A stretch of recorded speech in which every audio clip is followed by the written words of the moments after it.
Secret fantasy? How the F-117 stealth fighter almost flew from an aircraft carrier. The ultimate iteration was the A/F-117X Seahawk, which threw everything but the kitchen sink into Nighthawk airframe.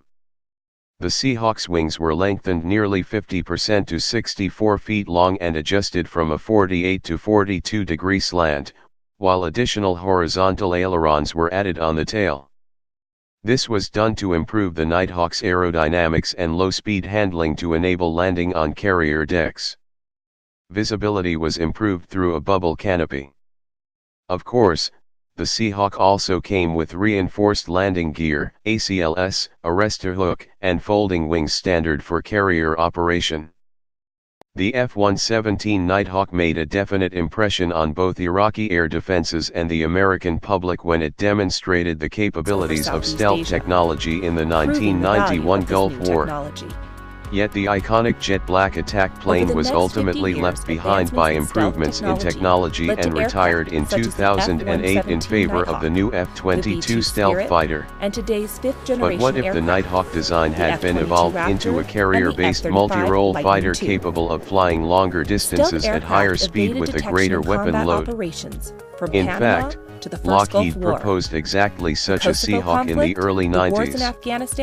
The original F-117's iconic faceted airframe was limited in performance because it was a product of first-generation stealth technology.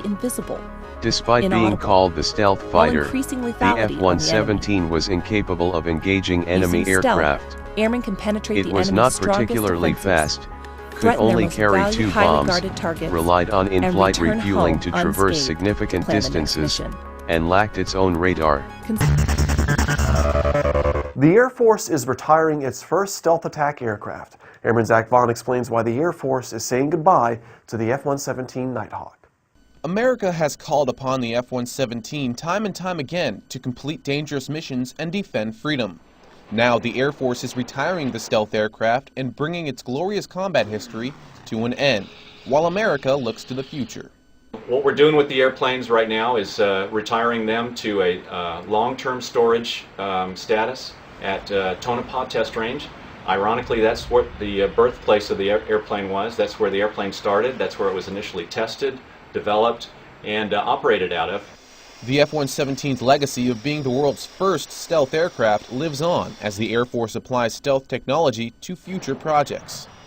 Airman Zach Vaughn, Langley Air Force Base, Virginia.